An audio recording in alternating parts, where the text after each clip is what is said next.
like how we students can follow in conservation of energy. Few simple steps which we can adopt in our life, and which even can we can adopt tell to our parents, neighbors, how can they follow it? Some easy steps in conservation. I tell you, see, one is I would say the easiest is today what happens in our own daily life is look at this. You earn an example of this room, okay? You go back home and see how many, for example, that when Thomas Alva Edison invented the bulb, right? You have the incandescent, then came the tube lights, then came the compact fluorescent lights, and now you have the LEDs. Okay? Even if you change all the lights in this room, all the tube lights, to CFLs, compact fluorescent light, you will save 30% of electricity in this room itself. Okay. What you have to question your parents is, whatever are we using the most efficient? Okay, are we using the lights that are the most efficient that is there in the market? The fans we have, are they the most efficient fans? Okay, am I using solar for heating water? That is the most critical part in Bangalore. Am I using rainwater harvesting? Am I recycling water? For example, I have lots of friends' houses. What they do is, the water that is used for washing utensils and actually goes into the flush system. So the cycling of it happens to the flush, right? Each one of us should also realize that we don't need more than 7 liters to take bath. Don't take a shower, take a bath. Because shower, you don't know how much time you spend in shower because it's nice hot water coming, you keep wasting it. Take a bath because it's a bucket of water, right? So that's why when we design it, even in expensive hostels, we purposely keep the hot water down in the second floor or for the fourth floor students because they don't, one bucket, by the time they take one bucket, that's enough for me. Right? Save that water. How do you take a bath rather than a shower? How do you make sure that whatever TV somebody buys is the most energy efficient TV? For example, the computers. Are you switching off your computers in the night? Sometimes people charge the mobile and leave it, right, whole night.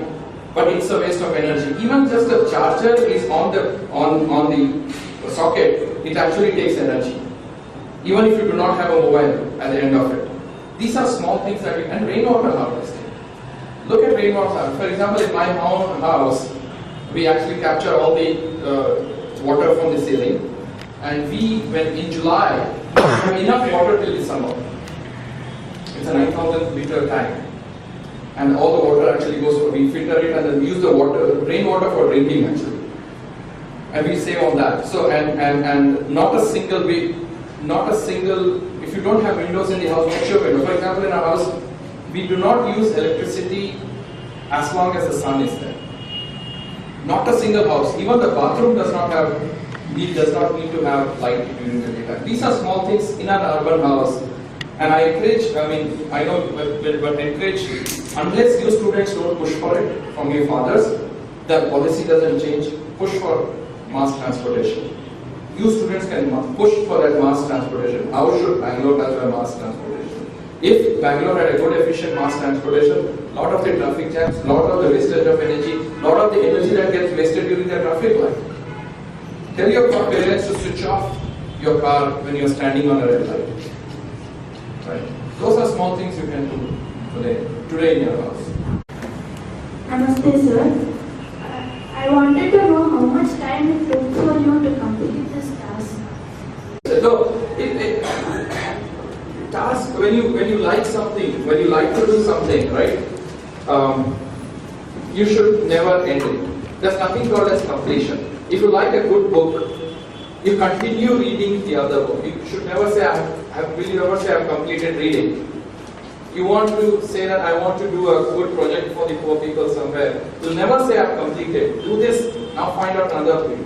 This is something that I love to do, I always will love to do, ever. It will never get completed. So the question is, how long did it take to reach here? I would say it has taken 20 years. But I have met some wonderful people in my 20 years of my life. I met people, a foreigner for example, I was telling this yesterday to our college. Some people, I learned all my experience from people, and when I got into energy very, very early in life, my friends were mostly people above 60 years old. And most of them were foreigners, not even Indians, most of them foreigners.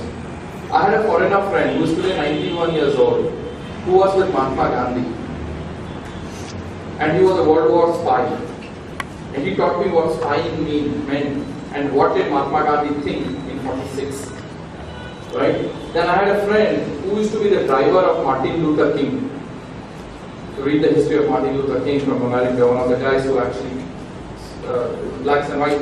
But these are the people who taught me what life is in many, many, many ways. So always try to make friends from different ages.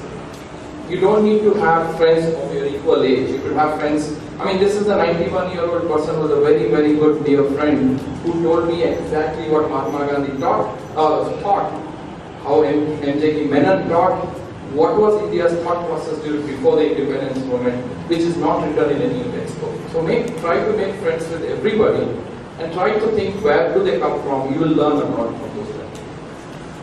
No, see, there are two types. If you, not through solar, but yes, I expect through solar, through small wind, through small water, that all the people in the rural areas will have electricity, for sure. But that is also your responsibility in the future when you grow. How can I, if you become an engineer, how can I invent something so that it will help the poor people? If I am a doctor, how do I actually look at medical sciences for the poor? If I become a scientist, okay, how do I invent anything? I become an artist, how do I bring the social problems in form of art so people will understand in the urban areas? So it's also, yes, but I think most of it, all of India can actually have different forms of renewable energy. That is one. So yeah, so you are also the proud owner of Raman Magsaysay Award for 2011. So who do you like to owe this award to? Who have helped you in the life? I think the award I absolutely owe it to my colleagues. My colleagues in the organization, Mohan and Raghu, two of my colleagues are here. And it's the 170 people who have sacrificed a lot.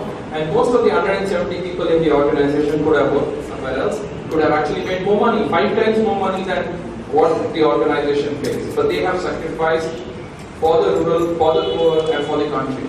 I think I completely owe that award to them, to those 170 people who have sacrificed so much for their.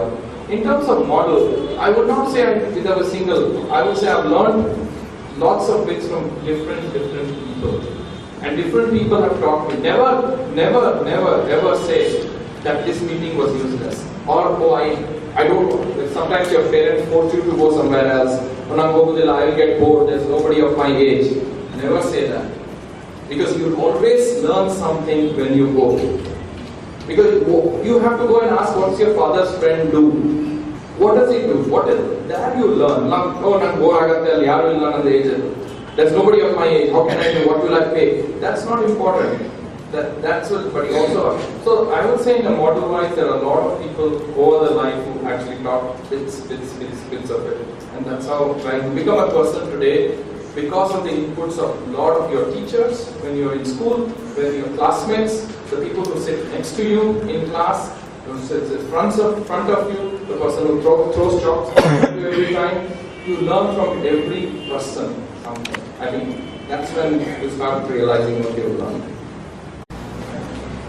Namaste.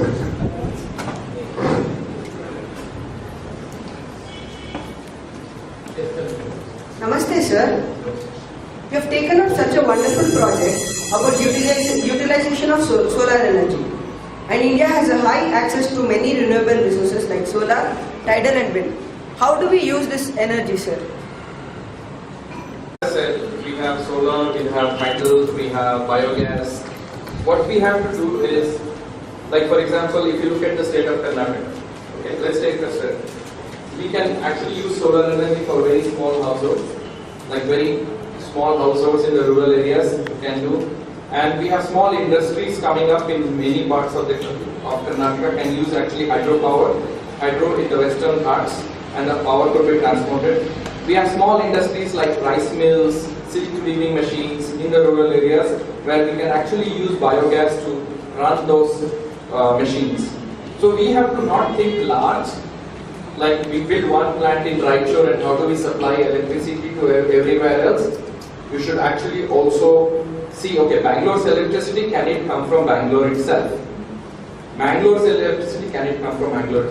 That's how we need to think. You know, Bangalore was the first city in India to get electricity. Did you know that?